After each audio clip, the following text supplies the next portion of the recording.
Hello, hello. We have been on hiatus. We were taking vacations, long, long, long vacations.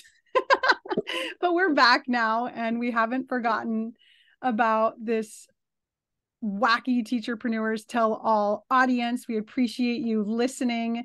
We know we're getting some downloads, so we love it. And thanks for continuing to follow us and listen to our wackiness. So today we are starting a new series all about productivity.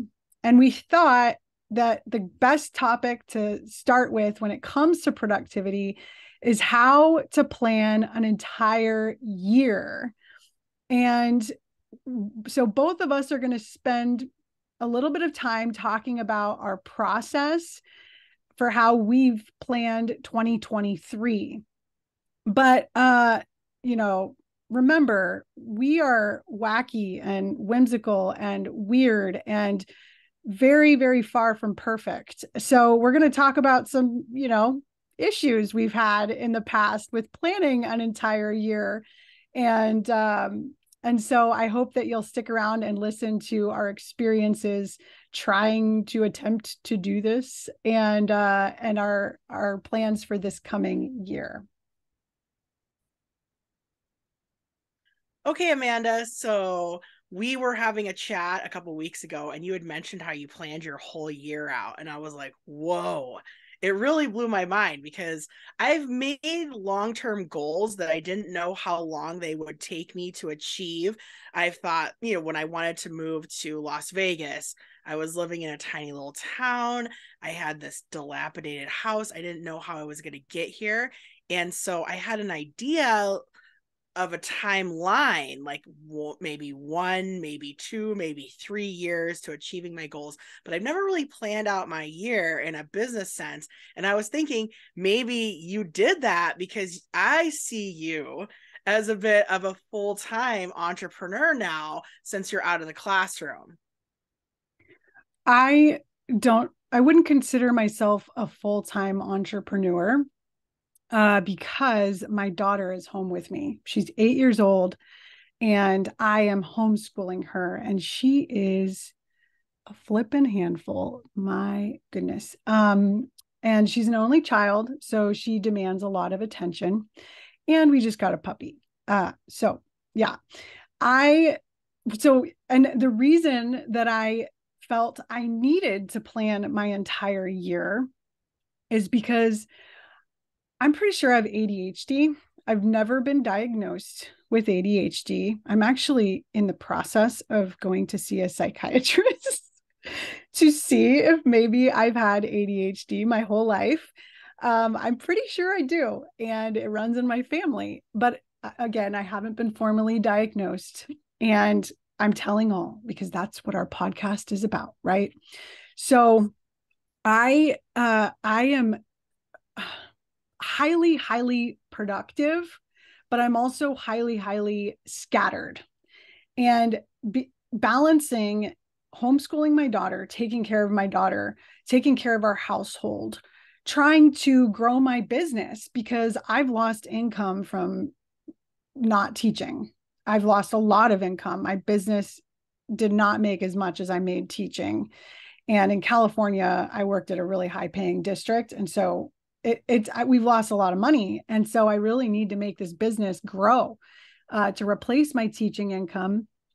And so just balancing it all, I really needed to get my head on straight. Because like when I was teaching full time, it was more of a side hustle and I did things when I could. It was like, and I would make these huge grand goals, but not be able to follow through with them. And that was really frustrating. So instead of making goals, which my goal ultimately is to replace my teaching salary, to increase my income. I mean, that is my goal. I want to make a specific amount of money every month through my business. And so and I have multiple streams of income, and there's many places that I can put my energy. And when you wherever you put your energy, that's what's going to grow, right? And so I needed to, and I seriously have cried about this, like, where do I put my energy, because I can't do it all. And so basically what I've done, I've definitely followed a lot of people and taken courses on these things. For example, I'm in Jenna Kutcher's I can't even remember the name of her. It's like content. It's the content. She has a content course, like content creators course. And I took Michael Hyatt's course last year. Michael Hyatt's the guy that does the full focus planners. Actually, do you want to see all my full focus planners? Yeah, let's see. This Break out is those honestly planners. the only planner that I've ever actually used consistently was Michael Hyatt's full focus planner. Called Full Focus Planner. Yeah, you can't see it because of my background, Why are but there like, so many of them? because there's one, you sign up and you get one a quarter, so you plan quarterly. I'm not currently using these anymore though. So here's what I did. You want to hear it? Here it comes. So basically, I decided, what am I going to focus on? Because I've done webinars before. I have my Teachers Pay Teachers store. I have a WooCommerce store on my website. I have my podcast. I have my blog. I'm sure there's other things. There's social media. There's like Facebook group, Instagram. I mean, there's so many different things, right? That I could choose from to focus on. YouTube channel, TikTok. I can't do it all. And so what I decided was, okay, what do you want to focus on this year? Because you seriously can't do all of that. Like you ask me how many days, how many hours I work on my business a day. It's 2 to 3. So I only have 2 to 3 hours that I can actually work if I follow my daily schedule, which is very challenging. So I've created a daily schedule for myself in a Google Sheet, and I've tweaked it so much. As I go, I keep tweaking it to make it work for me. And I try and follow it and pull it up every day. And it's really helped me because throughout the day, because I'm so scattered and I'm pretty sure I have ADHD, I very much get caught up in like just kind of doing a lot of different things. Like, oh, I'm going to spend time with Arya right now. I'm going to homeschool her right now. Oh, I got to go do the dishes. Oh, I got to go take the puppy on a walk. And I'm just like all over the place. Oh, I have like 15 minutes. I'm going to go, you know, start writing a blog post. It's insane. That's insanity. And so I was like, okay, I need to figure out my schedule. And so most of the day I'm spending with my daughter and my puppy. And my husband and I have put all the household stuff. This is daily planning to Sunday. And my husband's like, you got to let things go. You got to quit sweeping the floor and quit doing the dishes 3 times a day and doing laundry randomly. Like, just let it all go until Sunday. And so that's kind of what we decided. This is a daily thing, right? And then when he gets home, we have a little time together. And then I get to go to my office and work for 2 to 3 hours. And he takes care of everything. He takes care of Arya, the puppy, the house while I'm working. And so like I have this time where I get to go to work, quote unquote. And that's the focus time. I struggle with this, but anyways, so that's daily. For my year, I've decided to focus on my blog and my podcast, because my goal is to increase my passive income. So I used to have a membership, and that was very high touch, right? Like lots of high touch with customers and, Zoom meetings and emailing people and like doing webinars really is high touch. You're really in it with your customer. And my goal this year is to increase my passive income. So, in order to do that, I'm focusing on SEO. So like keywords, using keywords in my blog post to rank on Google. And so that's my marketing strategy. to rank on Google and my podcast, right? So podcasting is kind of a form of social media, and so is a blog. So I'm really not doing Instagram. I'm not doing Facebook. I'm not doing TikTok unless I feel like it and it sounds fun in the moment or I have time. So my focus is to increase my passive income through my blog and my podcast. And then also just have fun with you on the Wacky Teacherpreneurs podcast for future, income through courses we create together. But that's kind of like if I have time. So that's another thing that's kind of if I have time. And so I created a daily schedule in Google Sheets. And then I also created a batch planning schedule for the month. And so I also have a sheet of all the ideas for blog posts and podcasts. And right now, with the help of ChatGPT, I don't even know, like 100 ideas for blog posts related to my niche. And so I have that I can pull from. And also all the saved posts in Facebook groups of people like, how do I deal with this? Those are good ideas for blog posts. So I use that and then I write my blog posts for the first week of the month. I'm just writing blog posts and I have to focus on that. Nothing else. Don't do anything else, Amanda. All you're doing is writing blog posts for the first week. The second week of the month, all I'm doing is recording the podcasts that go with those blog posts, formatting the blog posts, creating the images for those blog posts. And then the last 2 weeks of the month, I can do whatever if I want. Is that okay if I say that? So I can work on courses or new products or, just whatever. And so this has actually worked really, really well for January. I got 4 blog posts written and recorded and ready to put out. And Sundays I do email. So I always email my list. And it works for me to just sit down on Sunday and just write the email for that week. I know a lot of people batch emails. So yeah, I mean, that's my year. Like I have all my blog posts planned for the year. I plan to try and get one out every week. I'm not doing social media, which is really, really hard because I have this, like, what is that when like you're missing out, fear of missing out, FOMO? Oh, FOMO. Yeah, that happens a lot. And like, am I doing the right thing not being on social media? Because so many people have grown their businesses with social media and like it's scary. So what questions do you have? I'm done. That was less than 15 minutes, by the way. That was great. You still have 2 minutes of talk time if you need it.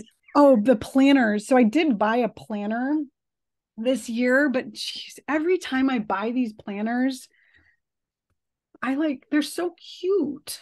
But I never use them. I have a problem with that too. And the reason that the full focus planner is so great is because it has this section where it's like your daily big 3.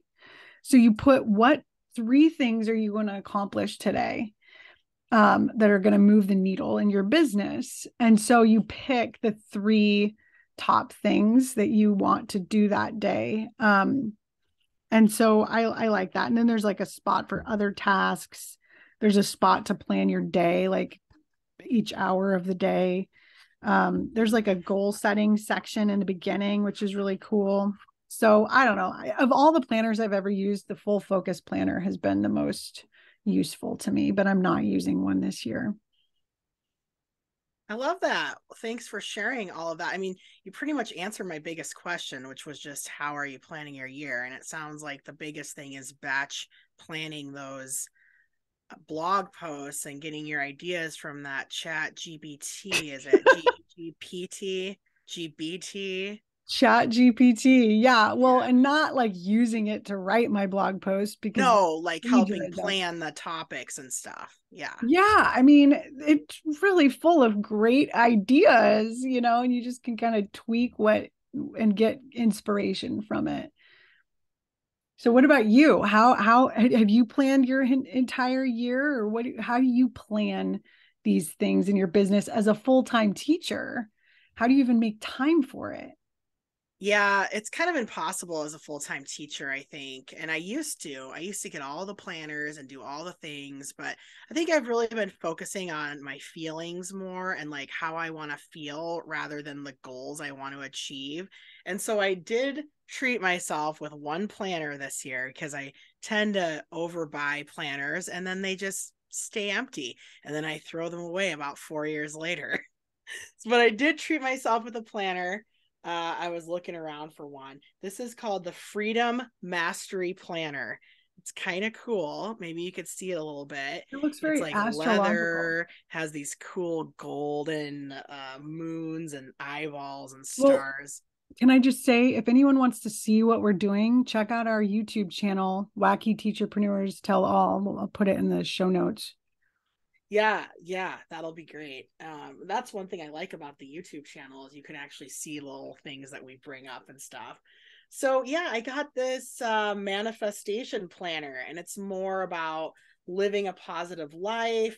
So the first page, it says my life's vision statement, how I would love my life to be, and then my mission statement, how I want to contribute to the world. And that's kind of how the whole planner starts. And then there's like a law of attraction roadmap, which is kind of cool. And then there are these little affirmations for like different feelings that you're having. So, like, if you're feeling depressed, angry, blame, frustration, hope, enthusiasm, or bliss, like, no matter what you're feeling, it gives you affirmations to tell yourself to like go to the next emotional vibration level. I know that's really woo woo, but you know all that stuff. Yes. So, yeah, and then there's like action steps for self care, giving back, and even entertainment, which is great. And it's just everything's about trying to move your mood to the next level, right? Like, you can't just fix things overnight, but if you focus on your mood each day, you could ultimately change your life and you could be happier. So there's all these questions for awareness and self-discovery and how to craft your vision and mission statement, creating harmony on all levels of your life. So there's like, you plan your life goals, spiritual, health, family, money, fun and recreation, career and business, relationships, and personal growth. And there's all these areas that you kind of like, you start making goals in those areas. And then there's in each one of those areas, there's like a little roadmap where it says, like, say you pick relationships. Where am I now? Where am I going? How do I get to where I want to be? And there's just like, there's a million little things like that. So I decided to get a planner like this. And there's also like they have monthly like blank goal planners, just like what you'd see. And then they have weekly ones, like my goal of the week is, and then each day you pick a priority, like up to 3 priorities that you write at the top of your day. Like, these are my 3 priorities. And it just sort of gently reminds you, like, listen, there's more than just business and money or personal goals. Like, there's other parts of your life that you should be focused on if you want to be happy, if you want to have a harmonious life. And so that's something that I kind of, that I'm excited. I'm excited about it. I've only worked through a couple of the exercises. I'm nervous to start writing in it because it's some pretty deep stuff, right? And I feel like, oh, once you put deep stuff on paper, then things get real, right? And then there's a little reflection each month. Was I in harmony? And you rate all those areas of your life on a scale of 0 to 10. So, like, how did I feel with my career? How was my attitude this month? How was my social life?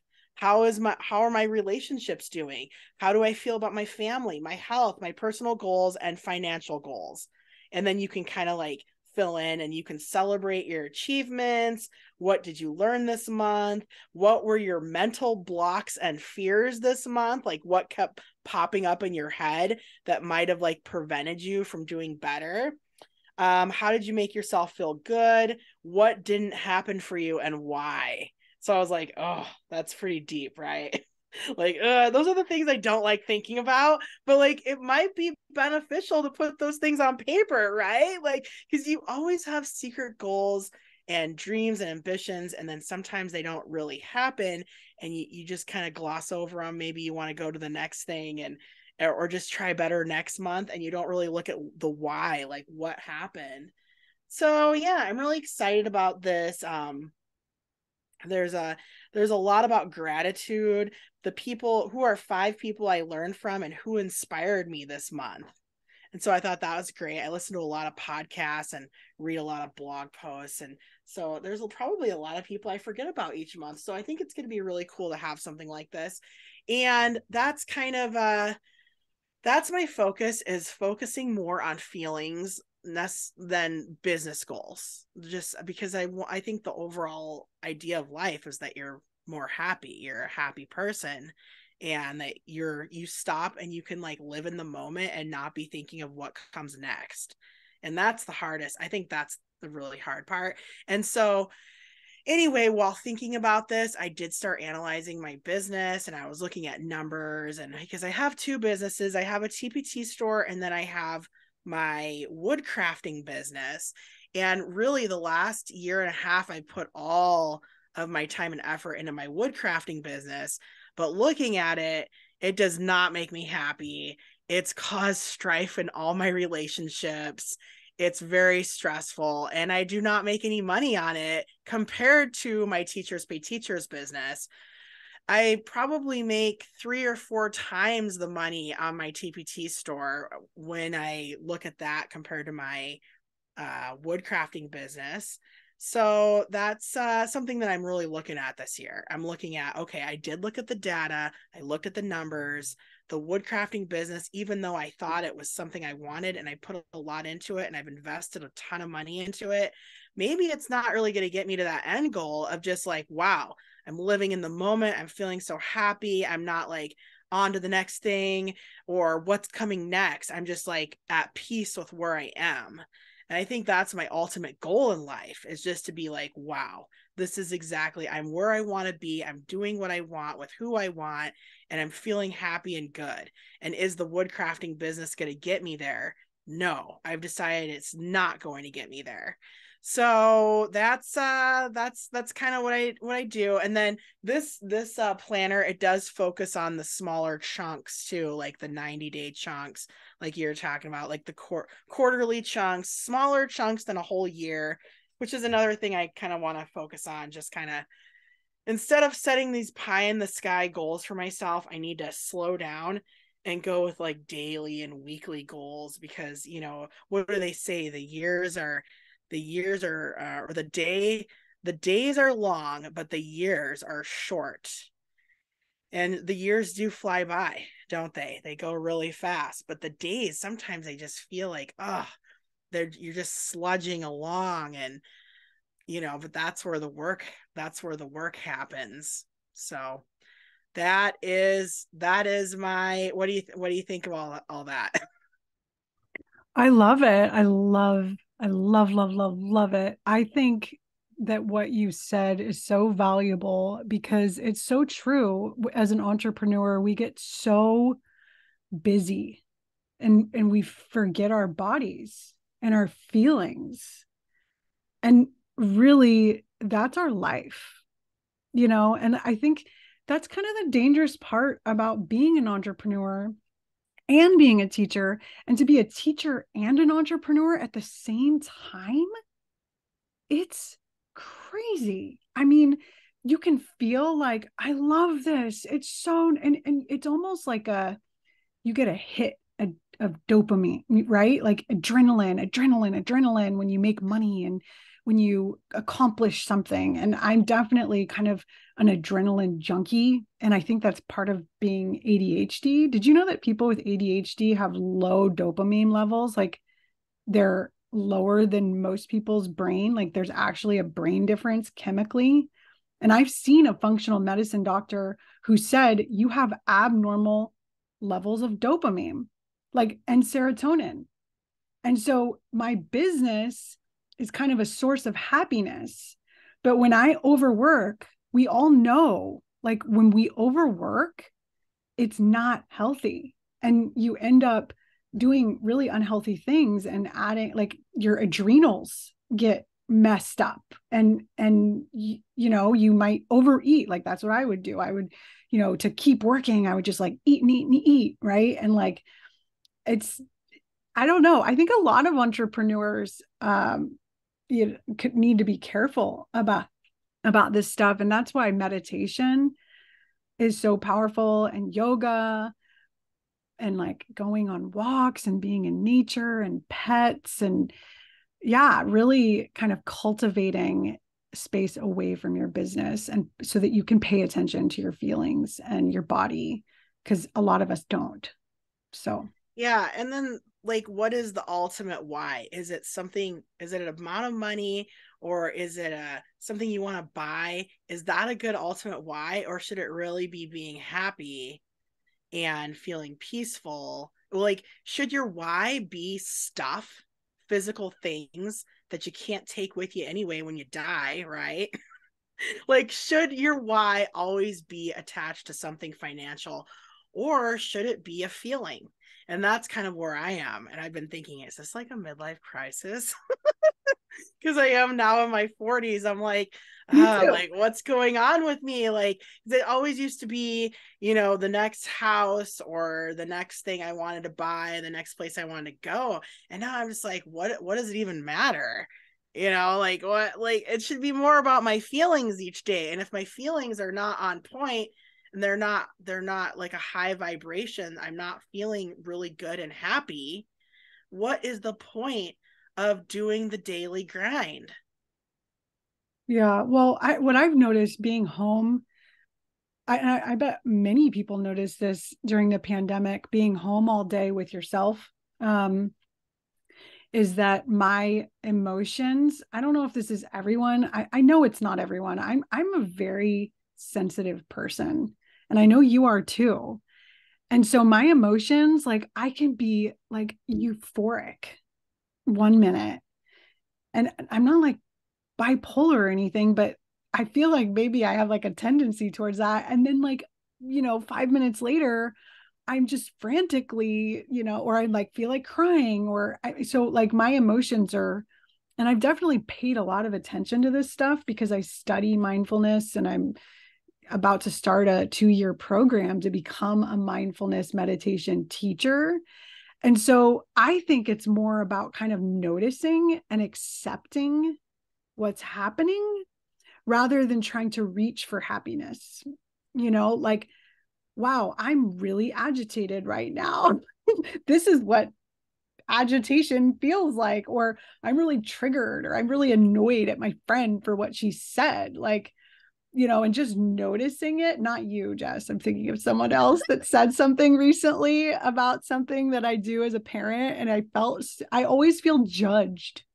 Anyways, we're totally going off topic, but like I do think that's a really great goal to start to cultivate kind of more of like a mindfulness practice where you're noticing like how you feel Yeah, and that's why throughout I the kind of day. like my new planner, because it has this, like, it has the different vibration levels, so you kind of just go to what you're feeling in the moment.